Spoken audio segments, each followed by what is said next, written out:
Olá, pessoal, tudo bem? Queria dizer que é uma honra conversar com vocês, bater esse papo aqui sobre as interfaces poéticas do presente, pensando nos projetos de dança pelo mundo. Queria agradecer imensamente a presença da Delma Nogueira, que é artista do movimento, professora do método Roseli Rodrigues e coreógrafa. Muito obrigado, Delma, aí de São Paulo, por bater esse papo conosco. Obrigado pela ajuda aí e pela parceria. Tá? E eu também tenho o prazer de conversar com a Liana Rigon, que é professora e diretora da Deixa, a Associação de Deixa do Eixo Atlântico, e ela fala com a gente de Portugal. Muito obrigado, Liana, pela parceria, obrigado pela sua presença aqui nesse bate-papo. E eu tenho o prazer também de conversar com a gente aqui, nesse momento tão bacana para a gente, que é a professora Miriam Lamas Baiac. A Miriam é bailarina e professora, coreógrafa e pesquisadora. É brasileira, mas mora atualmente na Espanha, em Madrid. Muito obrigado a todas vocês por essa gentileza, por esse momento de trocas, né? E eu tenho aqui a grata satisfação de ter a professora Tatiana, que vai fazer a mediação dessa mesa comigo e que a gente possa fazer aí um bate-papo para poder entender os presentes de vocês e nessa situação que nós estamos vivendo. Uma questão que é importante a gente evidenciar é que o DANCEP ele faz parte da Escolinha de Arte do Colégio Estadual do Paraná. E esse evento está sendo organizado com alguns parceiros. Então, a gente tem a parceria direta da Secretaria de Estado da Educação e Esporte do Paraná, também temos a parceria da Unespar, a Universidade de Artes do Paraná, e a parceria da Secretaria de Comunicação e Cultura aqui do nosso estado do Paraná também. E a gente conta, desde o ano passado, com um projeto que é patrocinado pela Sanepar, que é um projeto de apoio a alguns estudantes do DANCEP. Então, queria agradecer a todos esses parceiros aí que estão contribuindo com o nosso evento e que estão contribuindo para que a dança produzida dentro do DANCEP, dentro de uma escola pública, possa criar outros espaços de diálogo. Ok? Gente, queria deixar, meninas, vocês extremamente à vontade, para que a gente possa fazer esse bate-papo bem tranquilo e que a gente possa identificar os seus presentes. Eu vou começar fazendo uma pergunta para a Miriam, mas aí se estende às demais também. Miriam, diante do atual cenário de pandemia, surgiram algumas novas estratégias para dar continuidade à sua produção artística aí na Espanha? Se surgiu, quais são essas questões e de que forma que está o cenário aí teu também? Queria aproveitar, Miriam, e pedir para você falar antes de responder um pouquinho da sua trajetória para a gente. Tá joia? Por favor, Miriam. Olá a todos, muito obrigada, DANCEP, pelo convite. Eu sou de Curitiba, comecei a dançar pequenininha, com 7 anos, né, balé clássico. Depois, quando estava na faculdade de dança, na FAP, fiz contemporâneo. Depois que saí da faculdade, jazz. Bom, eu experimentei um pouquinho de dança de salão. E em 2005 eu comecei com dança indiana, Bharatanatyam, que é uma dança clássica índia, antiga, que tem cerca de 5.000 anos. E decidi me dedicar realmente à dança indiana, né, que é o que eu venho fazendo desde então, em pesquisa e tudo. Aí no Brasil eu sempre estava trabalhando como professora em escolas de dança e também em escola regular, trabalhei, né, com a dança dentro do currículo escolar. E também tinha o meu grupo de dança, que é o Natya Kishiti, e fazia apresentações com minhas alunas, fiz festivais de dança indiana, participava também de festivais da cidade. E bom, em um dia decidi vim a Madrid fazer mestrado. Eu fiz o mestrado em artes cênicas aqui. E também agora estou fazendo doutorado em Humanidades, Linguagem e Cultura, e os dois com minha pesquisa dentro da dança indiana, né? Do Bharatanatyam, como que foi todo o desenvolvimento no século passado, e agora no doutorado, como que está este ano, né? Assim, com todas as novas tecnologias e tudo. E bom, aqui na Espanha, a gente começou, né, a quarentena na metade de março, que tudo fechou, as escolas. A primeira coisa que fechou aqui na Espanha foi as escolas. E a partir desse momento, a gente começou a dar aula por internet. Não? A internet já está bem presente, né, na dança, mas passou a ser a única forma de continuar em contato. Então, algumas escolas estavam fazendo aula online com os alunos e outras também por vídeos. Então, o professor gravava o vídeo e enviava para os alunos, e o aluno tinha acesso ao vídeo a hora que podia fazer a aula, podia acessar mais vezes, ter durante todo o mês, ou também alguns permitiam fazer do online do vídeo e ter esse vídeo guardado, né? Outras coisas que começou a ter também são os espetáculos de dança, né? Porque foi tudo cancelado. Eu também tinha o meu espetáculo, meu primeiro espetáculo aqui em Madrid, que estava fazendo, e também foi cancelado. Então começamos também a fazer os vídeos em direto, no Instagram, em Facebook, falando sobre o espetáculo, o que ia acontecer. Gravamos alguns vídeos também para disponibilizar para as pessoas. Também muitos desafios, não? Os Angeles, que chamam. Não sei se aí no Brasil teve essa febre aí, mas aqui na Espanha teve bastante. Então,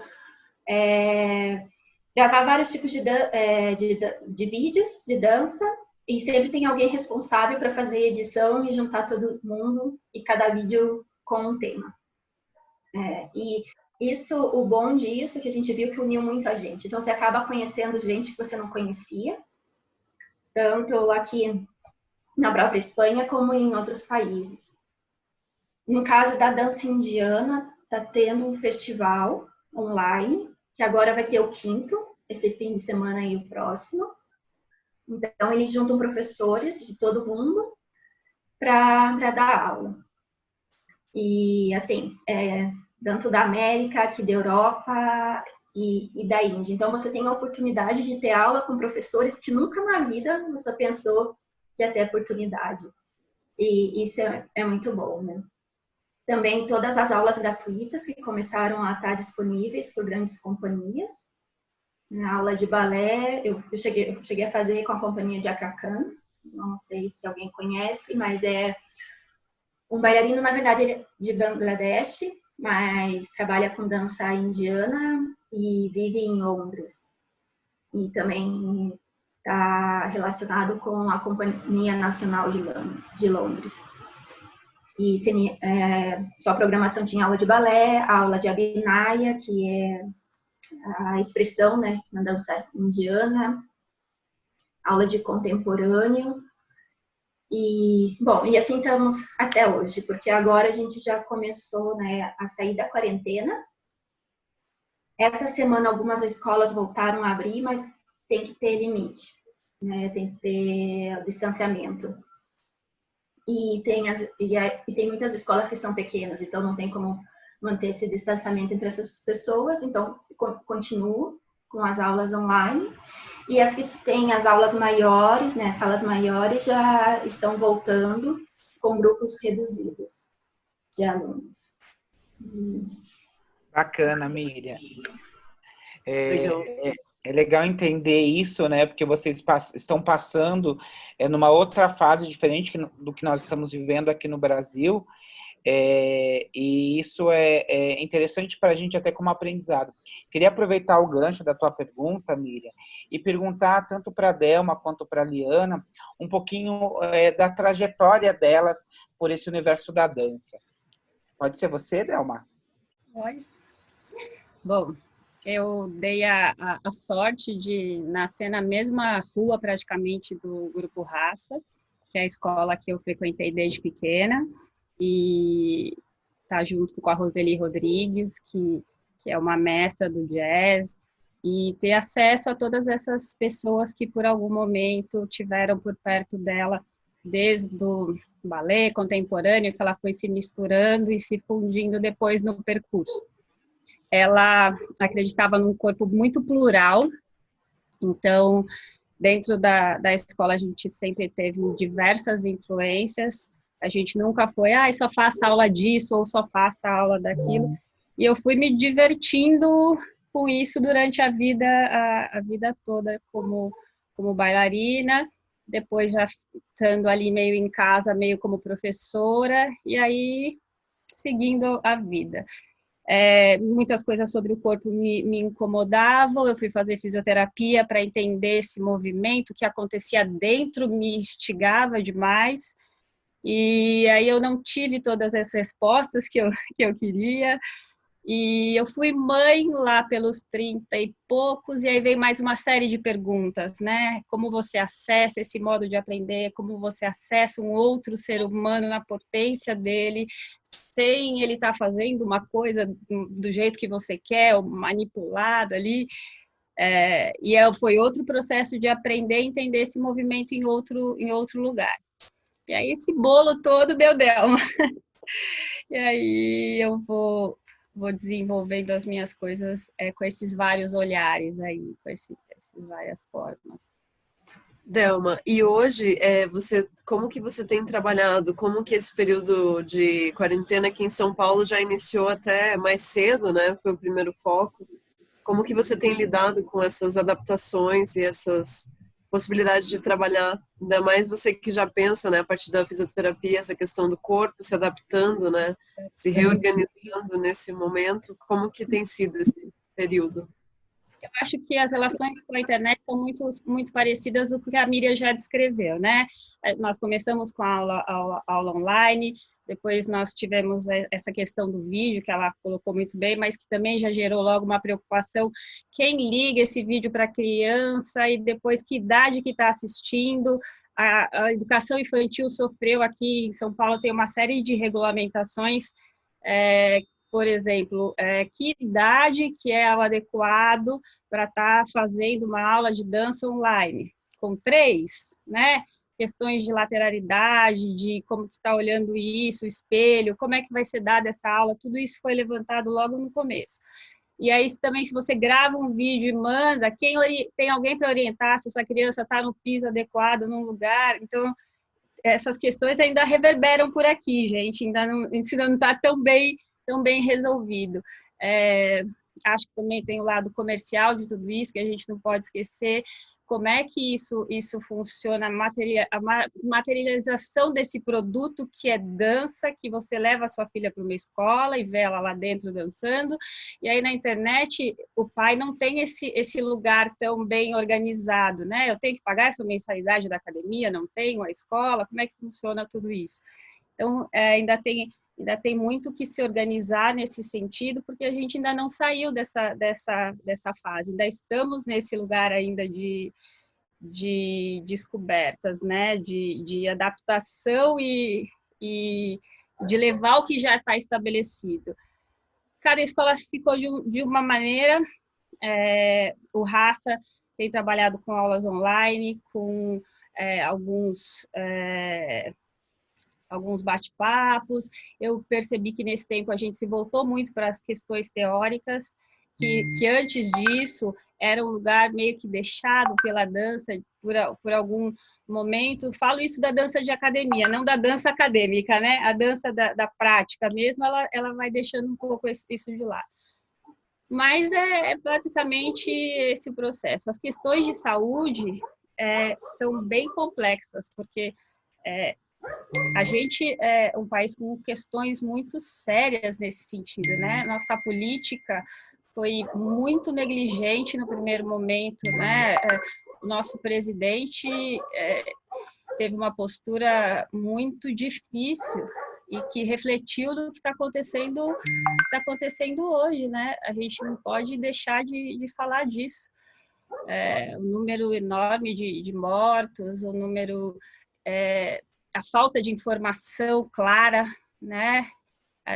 o governador com uma posição, o prefeito com outra.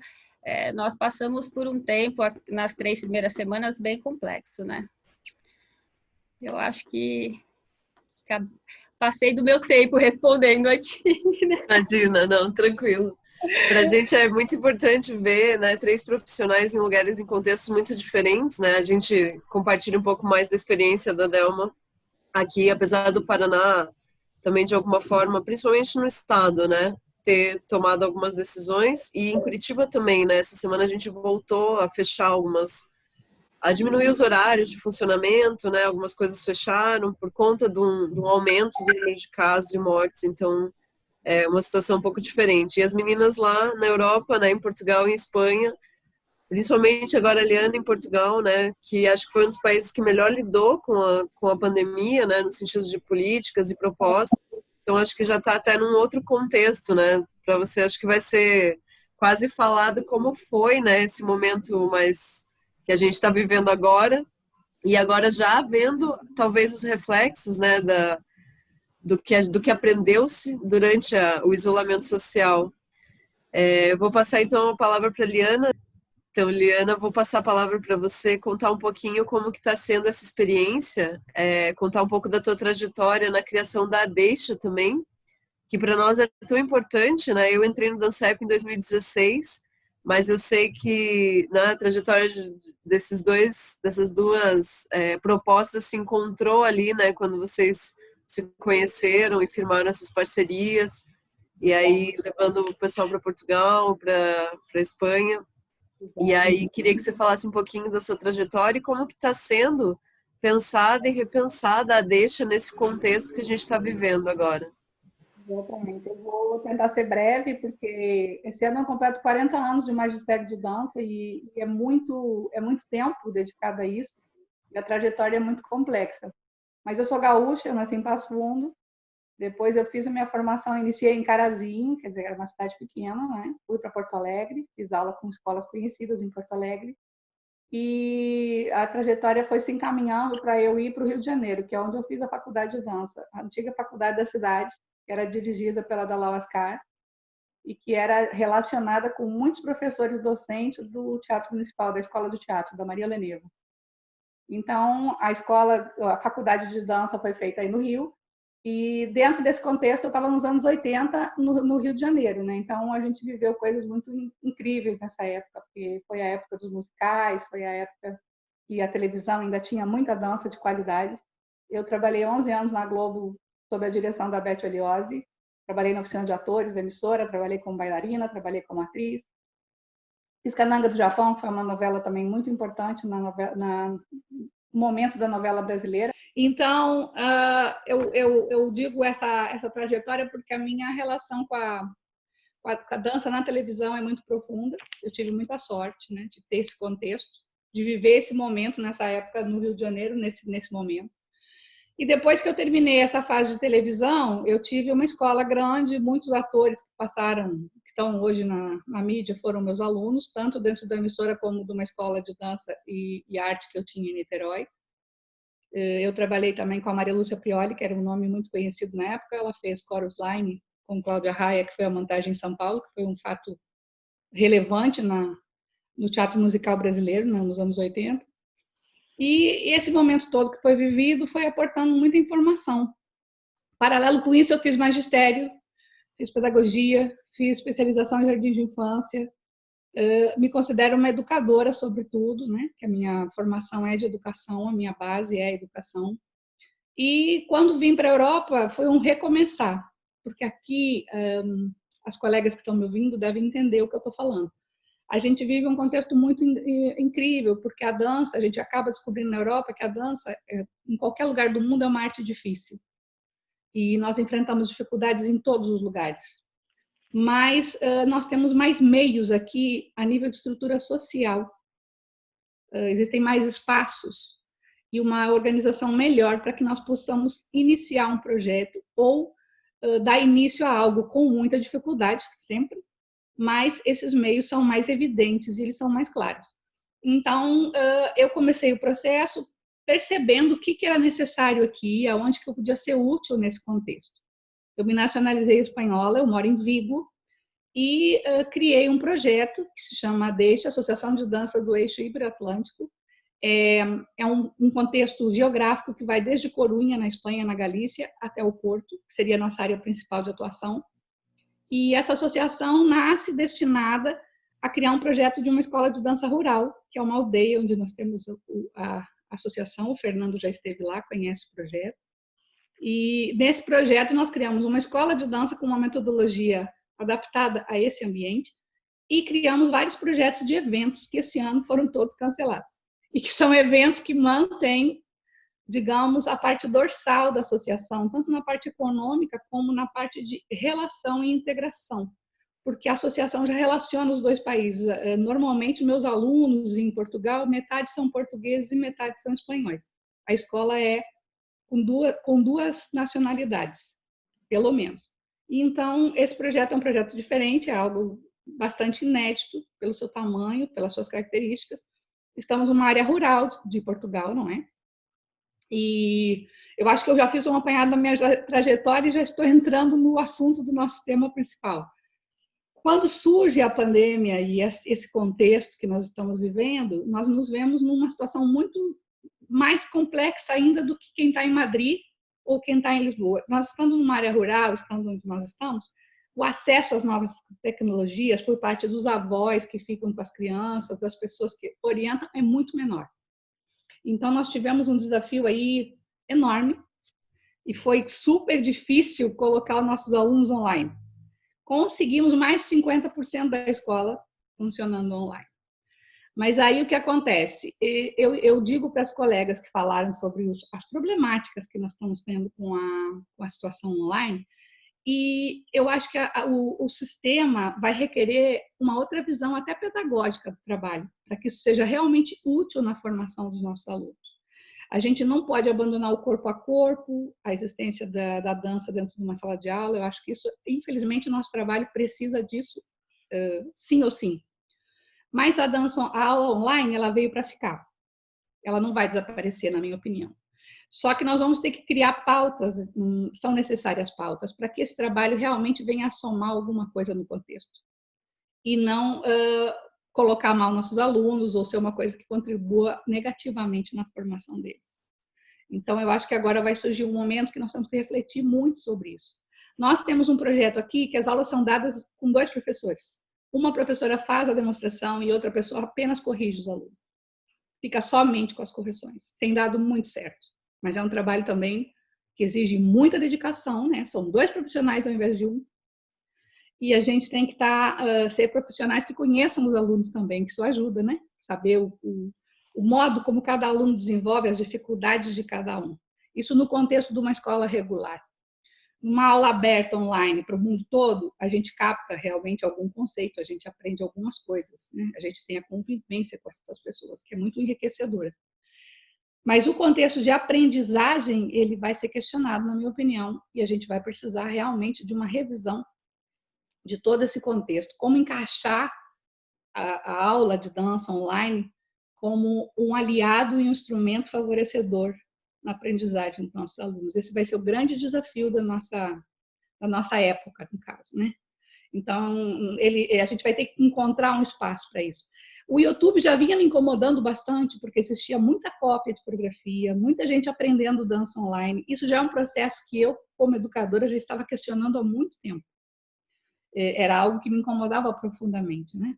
Então, eu acho que agora a situação da aula online, ela tira um pouco a cópia pura e dura e faz com que você possa interagir e entrar no processo, falar com as pessoas. E isso, acho que cria algumas pontes que são necessárias para a gente fazer desse trabalho um aliado.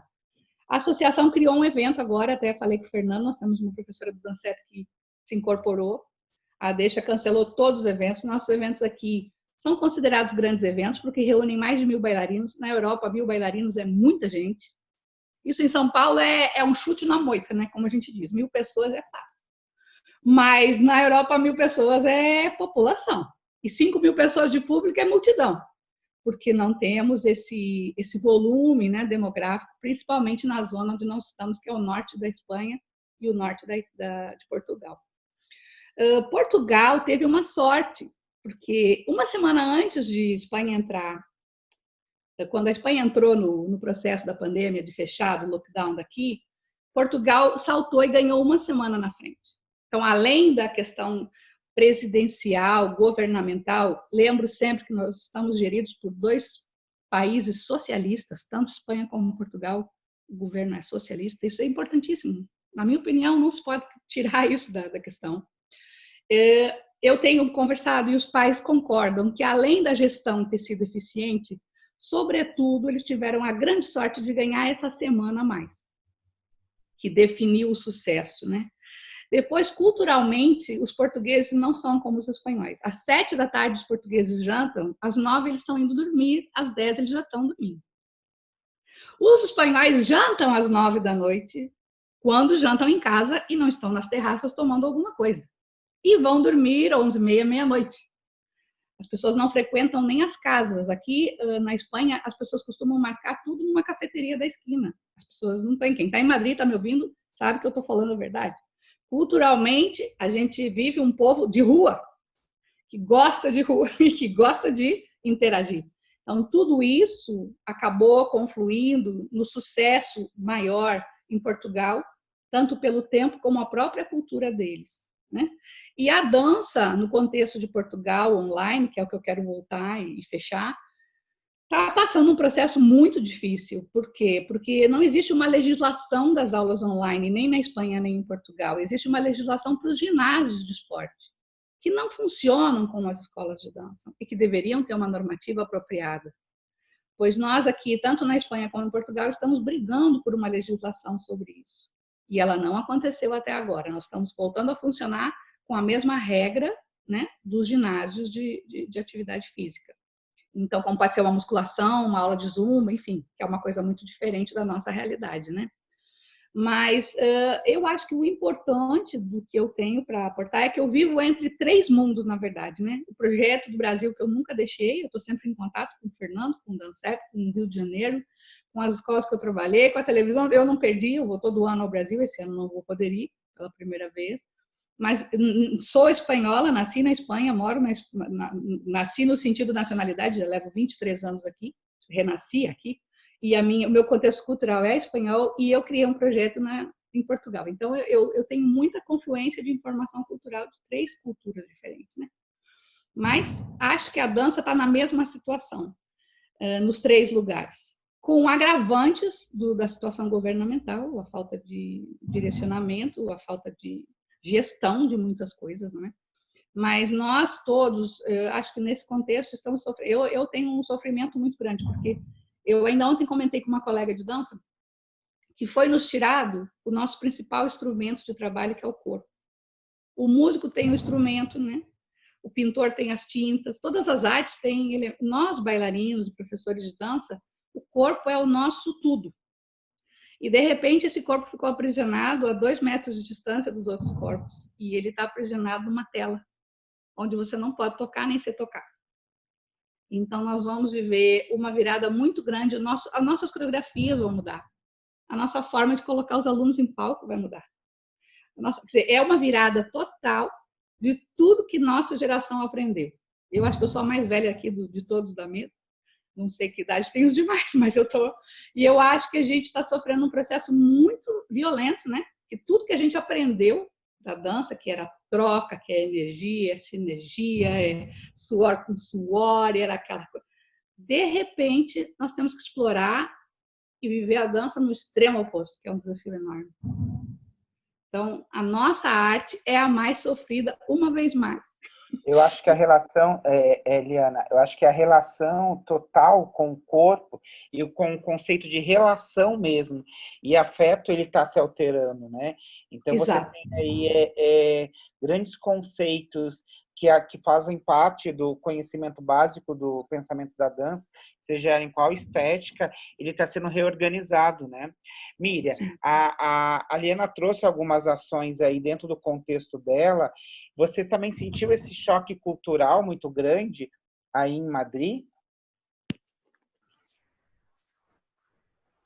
Ah, sim, aqui em Madrid eles têm, né, essa coisa de estar sempre fora dos horários, como 8 horas da manhã é madrugada, 2 horas da tarde é manhã, 8, 9 horas é um horário da tarde.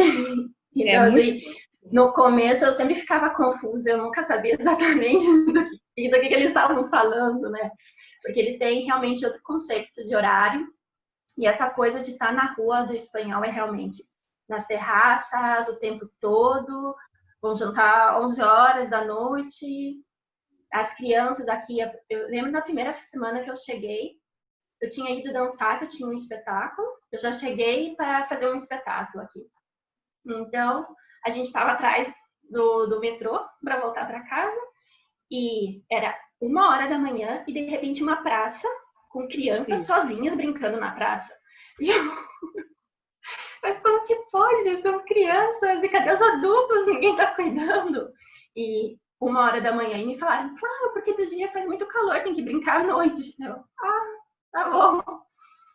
E o espanhol também tem tem muito contato, né, com os outros. E para eles também tá sendo um pouco difícil esse distanciamento.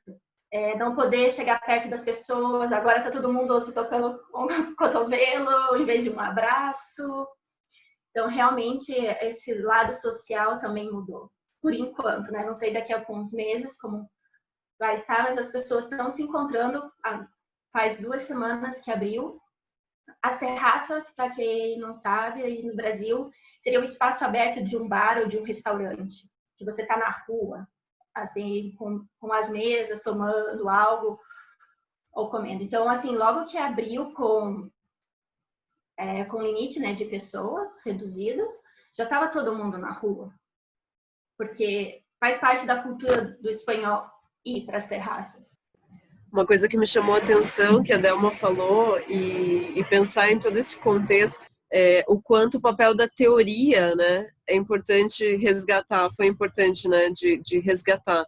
Quando a gente se coloca nesse desafio de passar o conhecimento através de um quadradinho, né, através de uma imagem, através de uma orientação, a gente vê o quanto a função, por exemplo, da universidade, da faculdade de dança, do estudo teórico, ele ajuda, né? E aí, pensando nesse sentido, a Miriam está fazendo um doutorado, né? Para os nossos alunos que estão no ensino médio, a maior parte deles, alguns já estão na faculdade, outros não.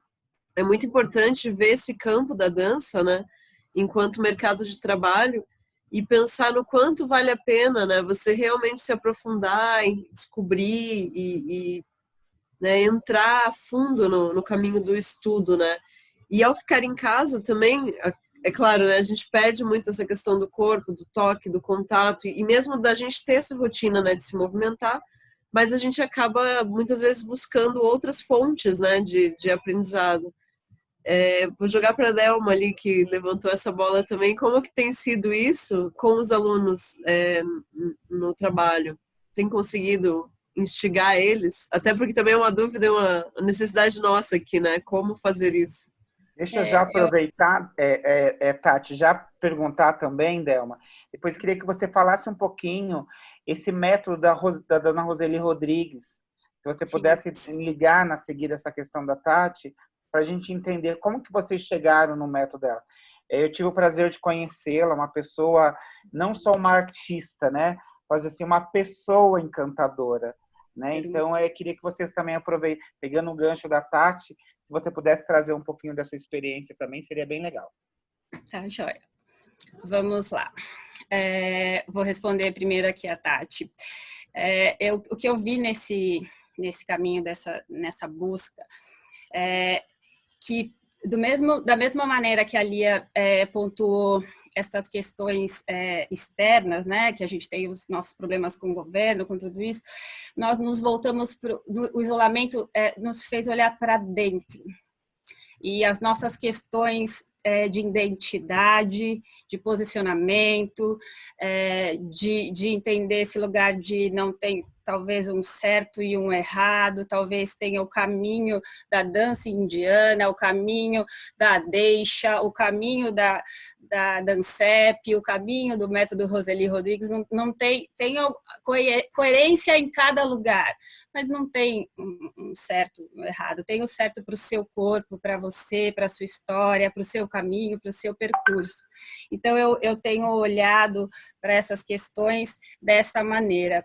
Eu queria pontuar algumas coisas que eu percebi nesse momento. A presença da família dentro da aula muda todo esse contexto. Então, eu tenho um pai, eu tenho uma mãe assistindo, tirando os adultos, né, os profissionais que fazem aula já sozinhos, que se viram, que se mantêm, ali 17 para baixo, ele tem alguém ali acompanhando, supervisionando o que ele está fazendo. Então, a gente deixou de atender só uma pessoa, a gente atende aquela família. Então, eu tenho que estar atento a tudo isso que está em torno, né? O que o pai está olhando? O que ele vai questionar?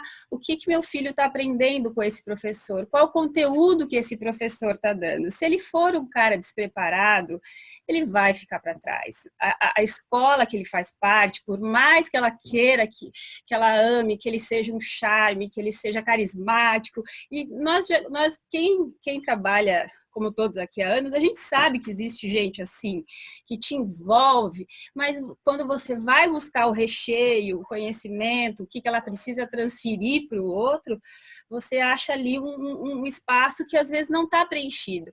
Então, a gente começou a olhar para essas pessoas e vamos lá, preencher quem entende que precisa ser preenchido, quem quer buscar, quem quer esse conhecimento, ou não, ou então vamos resolver com profissionais que já estão prontos, já estão só esperando para isso, né? Então, eu acho importante a gente ter essas coisas muito reconhecidas para poder pensar já nesse próximo passo que a Liana já falou para a gente. Também penso que vamos precisar de um apoio pedagógico para poder organizar tudo isso de uma maneira centrada e coerente, né? Lembrando das terraças, assim, que a Miriam falou, a gente é o povo do carnaval, gente, assim, é assustador, a gente tem gente fazendo churrasco, a gente tem baile acontecendo clandestino, a gente tem tudo isso acontecendo não longe, aqui na vizinhança, é muito próximo, né? Então, é uma sensação realmente que, às vezes, é assustador, né? Porque a gente sabe que metade dessas pessoas vão contrair os vírus e quem tiver que ficar vai ficar e uma boa parte também vai embora conforme a idade. Aqui dizem que os mais velhos, eu volto na questão da falta de informação, mais velho pega mais, criança não pega, e aí a gente tem todo esse desencontro aí de informação. Vou falar um pouquinho do método agora, né? Dá tempo de falar do método. Como eu disse, eu tive a sorte de nascer na mesma rua do Raça e estar com a Roseli desde pequena, desde os 4. Eu vou fazer 45 esse ano. Lia também, não sou tão menina assim. E aí, de ter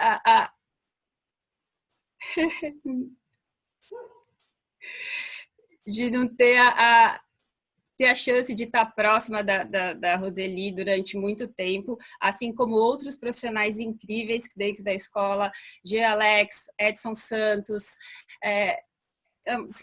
me veio agora na memória os que estão, Nathalie, que está na Espanha, Nathalie e Cláudia Vogel, Claudinei Garcia, que está em Portugal, Kelly Maioli, que está em Portugal, então tem raça pelo mundo todo.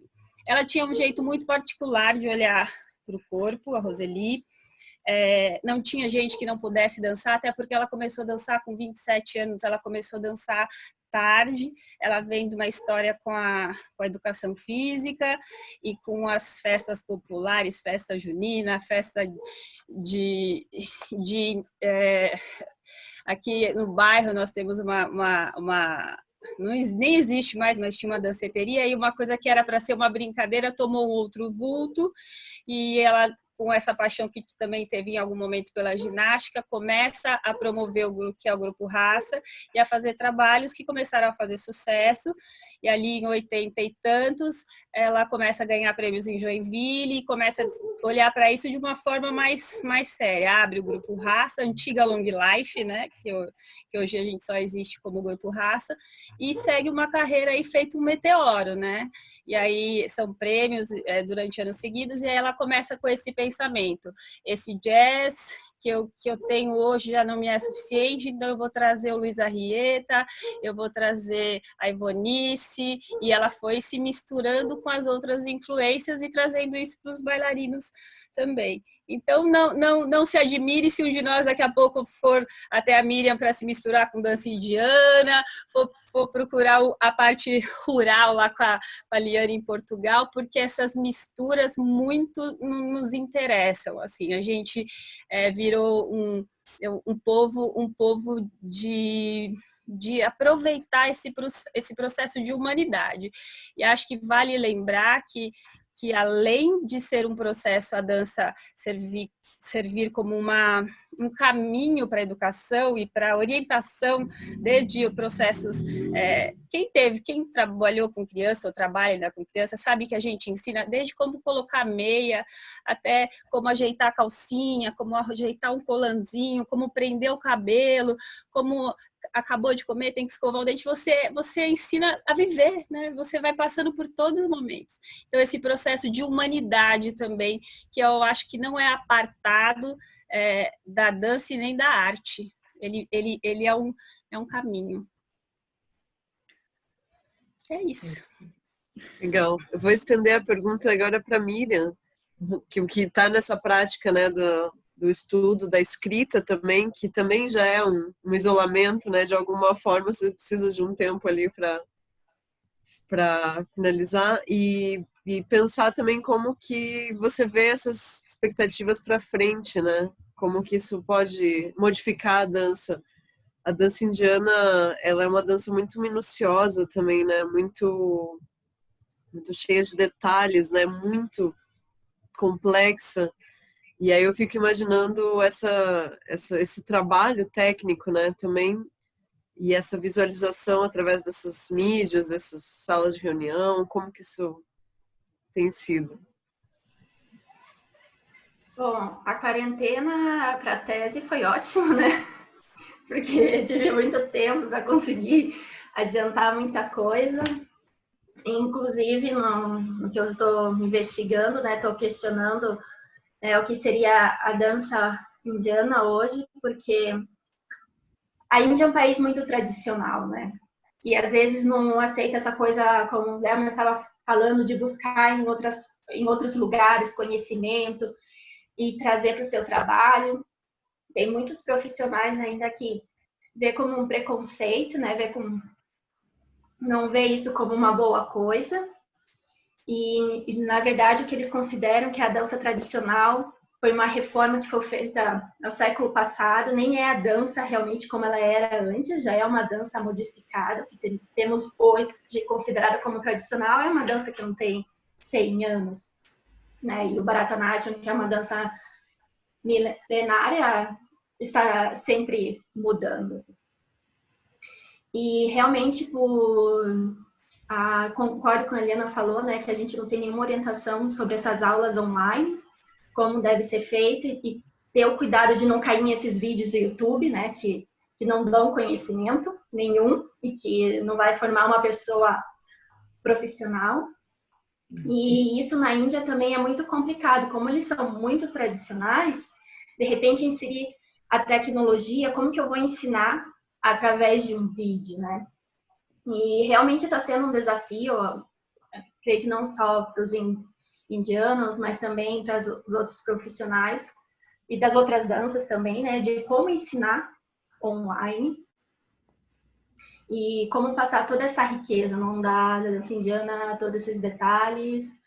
Para quem não conhece a dança indiana, eu falo que é como, né, não tem como explicar porque é diferente de tudo que se tem no Brasil. Então, a pessoa não consegue imaginar como que seria.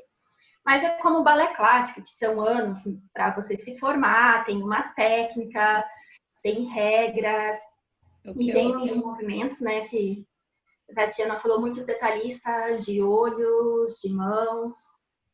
E isso é complicado no vídeo, realmente, porque você tem que ficar longe para o aluno poder te ver toda. E se você está longe, não enxerga os detalhes do movimento das mãos, dos olhos. Então, você tem que fazer as duas coisas. Tá na cara da câmera, depois ir para trás, mostrar o movimento todo, voltar. Então, realmente é um trabalho que está se desenvolvendo, né? A gente fez agora, vamos dizer assim, tudo no susto, né? Que fomos obrigados a usar a internet, os vídeos, as aulas online, que não tinha outra opção. E também foi visto também como uma coisa temporária, né? Quando começou, ninguém imaginou que íamos estar 3 meses dentro de casa, né? Fechados.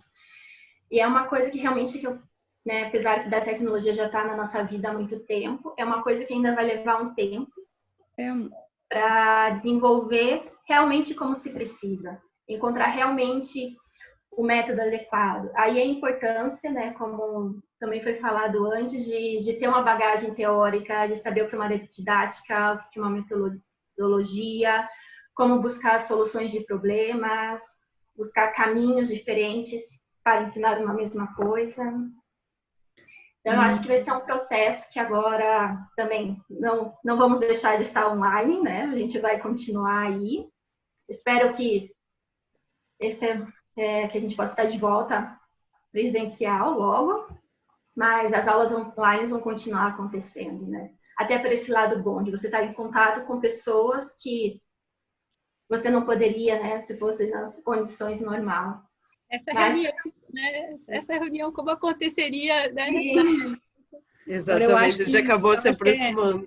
É importante também refletir que a pedagogia é um tema muito novo na aprendizagem da dança, a nível histórico. Nós sempre fomos que aprenderam copiando, né? E a gente não tinha essa Ctrl+C, Ctrl+V. Então, agora, quem não tiver café no bule, é aquela expressão que a gente usa muito, você não vai sobreviver no online com um bom nível de formação, é impossível. Porque você vai ter que ter mais do que uma imagem ou um talento para dar uma aula, dançar bonito e impressionar e motivar seus alunos. Você vai ter que ter equipamento pedagógico, bagagem pedagógica, bagagem de formação mesmo de dança, que também falta bastante, e comunicação, porque afinal o professor vai virar o Silvio Santos da vida, né? Nós temos que ter um poder de comunicação hoje, ou seja... A gente vai ter que passar a dominar outras ferramentas que não são ferramentas da dança, especificamente. Exatamente, são novas para o nosso território, né? Não eram coisas tão exigidas antes. Hoje sim, agora o professor tem que entender de computador, tem que entender de editar vídeo, de tecnologia, de marketing, de tudo. Tem que fazer tudo. E contar que o vídeo, ele te dá outras possibilidades de lidar com o movimento e com o espaço e com o tempo, né? E, ao mesmo tempo, ele te limita a percepção do espaço. Porque o espaço que a gente fala, percebido pelo corpo, é diferente da noção e da percepção do espaço dada pela tecnologia. E eu acho que uma questão que vai ficar forte, que eu acho que até transforma para a gente poder refletir um pouquinho juntos, como é que vocês acham que as pessoas vão sentir a sua percepção no corpo, o sabor do toque, o sabor do movimento, né? Quando a gente puder, novamente, sair nas ruas e poder tocar o outro, e poder abraçar o outro, e poder compartilhar com o outro. Como é que vocês acham que isso vai se organizar? Eu queria dizer só uma coisa para fechar, que vai inserir nesse contexto, que é o seguinte. Nós estamos nesse momento em São Paulo aí, vocês, Fernando, tudo fechados dentro de casa, que era a primeira fase nossa da quarentena, né?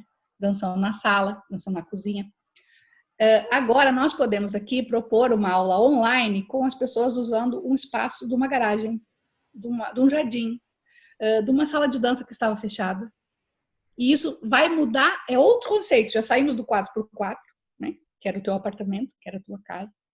E esse conceito mais livre, mais amplo, é o que vai perdurar a partir de agora. E que faz a gente refletir mais sobre esse aspecto de dança, né? Então, eu acho que essa parte a gente tem que pensar que as sensações que o Fernando falou vão mudar. Uma coisa é você dançar com 4 metros quadrados, né?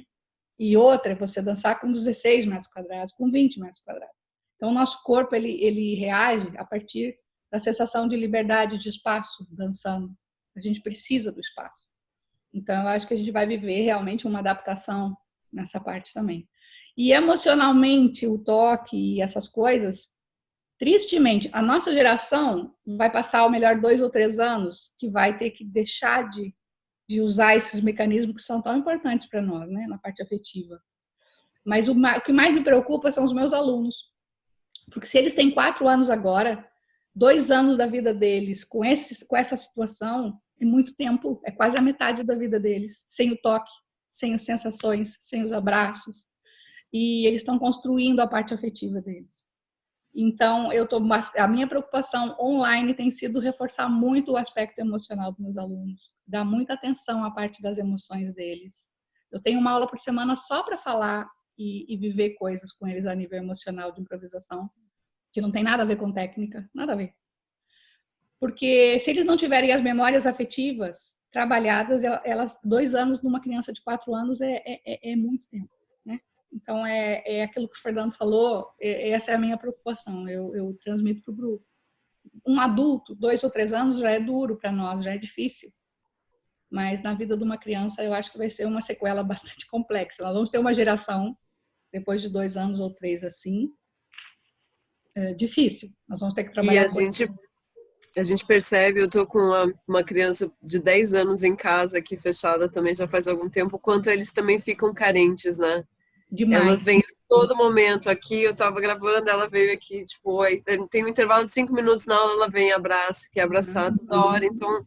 Nós somos animais de sensações, né? A criança é como um bicho, ele cheira, ele lambe, ele toca, né? É básico do ser humano nessa fase do desenvolvimento. E a gente não está com isso agora, né? E nem todos os pais abraçam. Aqui na Europa não é como aí.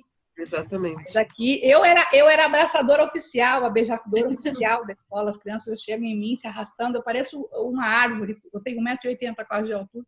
Eles se agarram em mim o tempo todo, porque a linguagem corporal europeia é muito diferente da brasileira.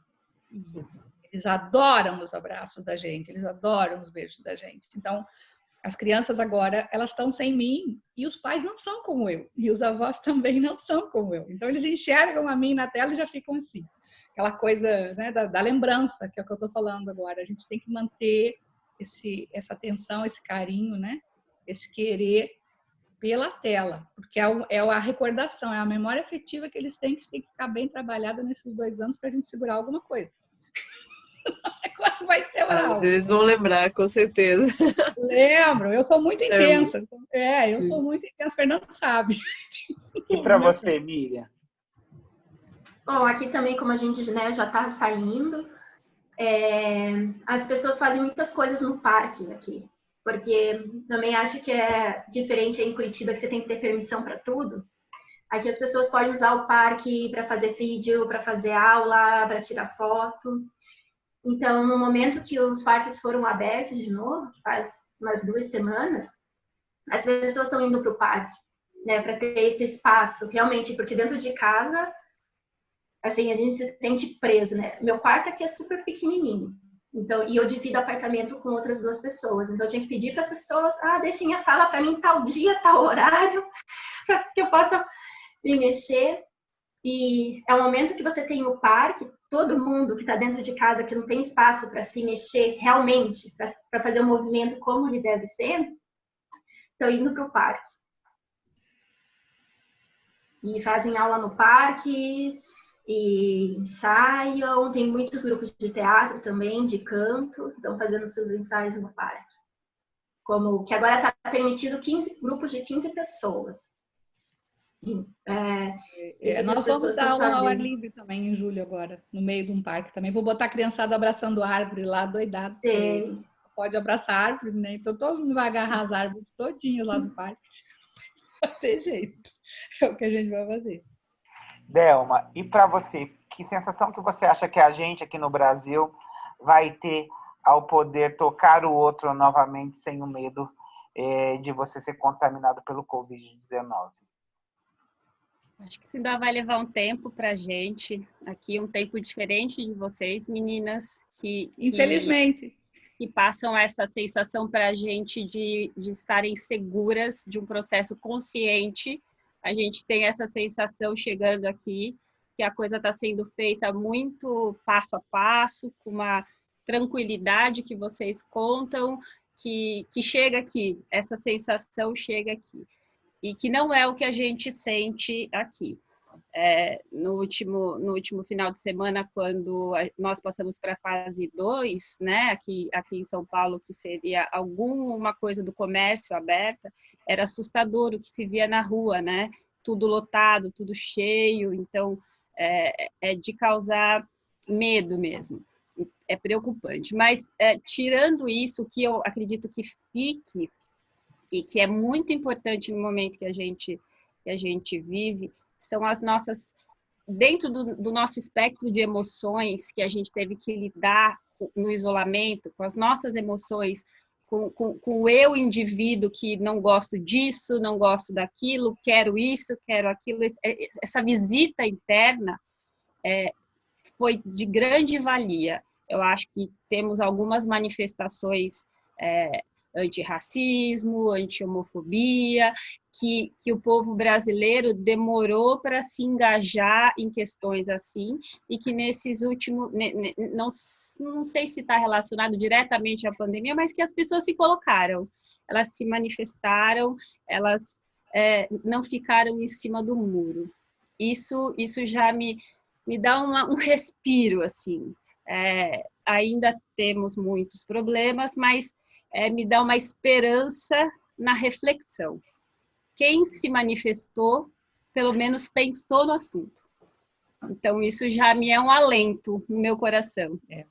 Obrigado, Dé. Gente, queria primeiro, antes de finalizando, que o nosso tempo é curtinho e a gente poderia ficar aqui horas para poder debater sobre essas experiências, que, como a Delma bem trouxe, a gente está indo para dentro também, para refletir sobre uma série de questões pessoais. Isso é muito importante para a nossa evolução mesmo. E eu queria agradecer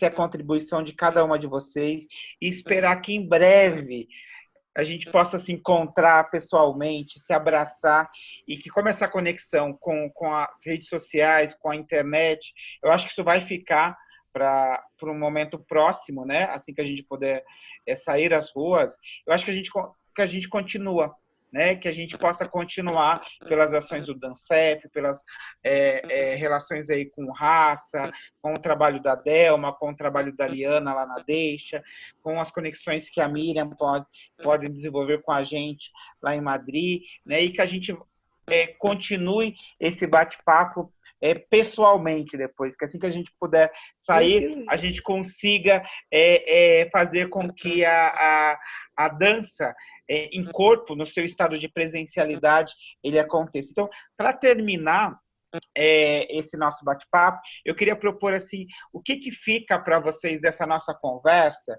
e jogando a gente para pensar um pouquinho o presente do depois, né? Pensar esse presente, o impacto dele no depois, numa frase para vocês, uma frase curta. O que fica para você, Miriam? Para mim, o que fica é as possibilidades que esse veículo está me dando de conhecer pessoas que são afins e que pensam parecido comigo, e que eu jamais teria a oportunidade de coincidir, e reencontrar pessoas que pensam como eu, como você, Fernando, e poder ter essa troca, que é mágica, né? Eu sou de uma geração que usou carta, que depois começou a usar telefone, né? Aquela coisa, todo esse processo para nós sempre tem um pouco de magia, de poder dar um clique e poder chegar até as pessoas, né? Então, eu acho que a frase que define é o mundo de possibilidades que a gente tem a partir de agora. E é como uma faca. Ou a gente usa para descascar a laranja, ou a gente usa a mesma faca para matar. Eu quero descascar muita laranja. Então, vamos tentar fazer que esse veículo e esse canal seja realmente uma nova porta para muitas possibilidades para todos nós. Obrigado, Liana. E Miriam, e para você? Entrando também nessa parte das possibilidades, né? é no caos que surge a criatividade, a mudança e os novos caminhos. Então, estamos passando por um momento difícil, né? Todo mundo, uns países mais, outros menos, mas saber ver e aproveitar este momento para mudar o que precisa ser mudado. Bacana. Delma, por gentileza, para você. Eu vou buscar lá numa coisa que eu aprendi há mais de 20 anos, que foi na faculdade de fisioterapia, mas que eu trago para agora. Quando a gente começa a aprender sobre as próteses e as órteses, elas são desenvolvidas em situações de guerra, né? Então, quando as pessoas perdem membros, perdem partes, elas criam adaptações para aquela mesma função que é importante. Então, eu acho que a gente vai criar próteses e órteses para poder se adaptar a esse novo tempo. Eu acho que, para mim, ficam algumas palavras que uma é a transformação, né, como que de uma coisa muito cruel, né, eu vou trazer isso para dentro e jogar para fora depois de uma maneira transformada, com beleza, leveza e bonito.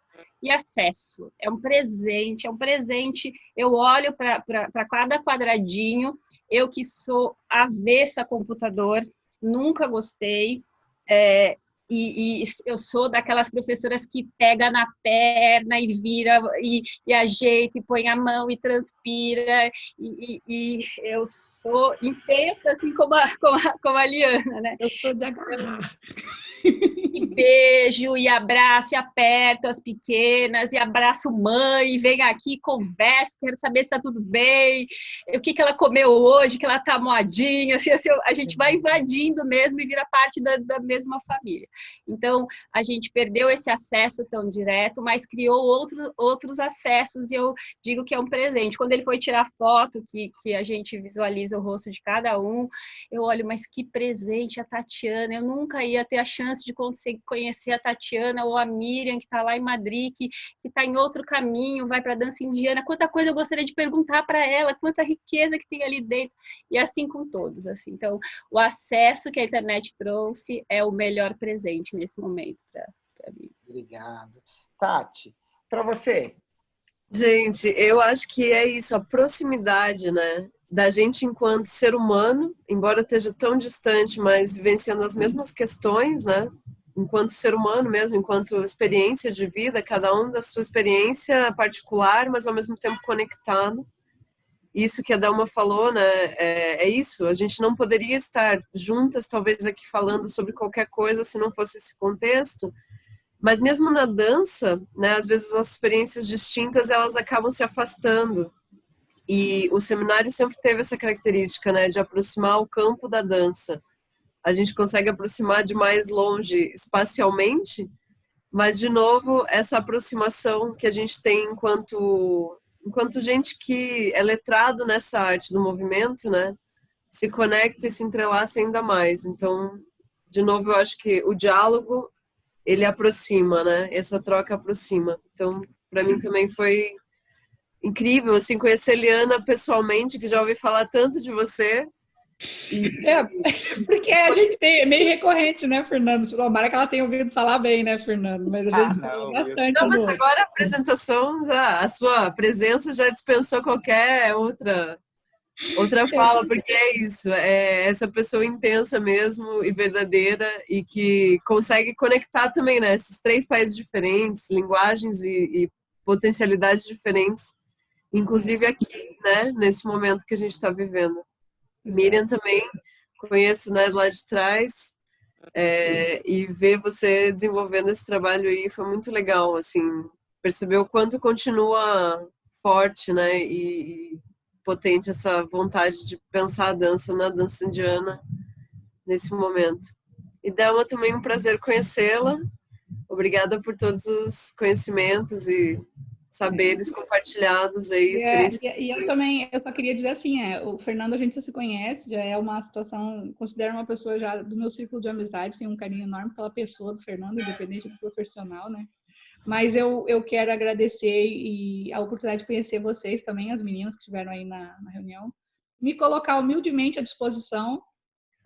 O Fernando sabe que nossos recursos são muito humildes, não temos grandiosidade onde eu estou, mas o coração é grande. Então, quando tiver alguma situação que vocês precisem de alguma ponte, que eu acho que o meu grande papel no mundo é ser ponte para ficar ligando pessoas, culturas, conexões. Eu acho que a minha vida é juntar as coisas de todo lado.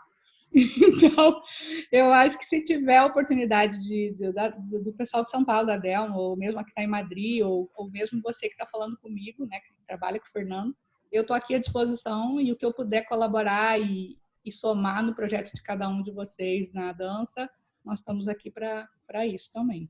Vai ser um prazer enorme. Perfeito, obrigada. Obrigado. Gente, queria então mais uma vez agradecer e dizer que, para mim, fica esse exercício de afeto e de humanidade. Fica esse exercício de querer estar junto. Não importa o vírus, não importa as dificuldades, mas que a dança une. E uma coisa que eu acho fantástica, a gente dança a partir das nossas experiências e das experiências do outro também, né? E é muito gostoso poder dançar com vocês de outra forma, em outros formatos, como trouxe a Débora, como trouxe a Delma, em outras misturas, né? Que a gente possa se misturar cada vez mais, que a gente possa se integrar cada vez mais e que tudo que é produzido dentro de uma escola pública possa se integrar a outros saberes, a outras formas de conhecimento e também poder absorver e conectar ao conhecimento que vocês produzem. Queria agradecer, dizer que mais uma vez é uma honra, Tatiana, poder compartilhar esse espaço aqui com você, agradecer um cheiro, né? Como a gente teve uma gravação com uma convidada nossa lá do Rio Branco, do Acre, e ela falou, aqui a gente não manda um beijo, aqui a gente manda um cheiro. Eu queria falar assim, ó, deixar um cheiro para vocês e um abraço bem apertado, bem afetuoso, e agradecer a gentileza, o carinho de vocês em poder compartilhar um pedacinho do tempo de vida de vocês. Então, deixar um beijo, um cheiro, um abraço e dizer que até breve. Tá bom? Até breve. Até breve. Até breve.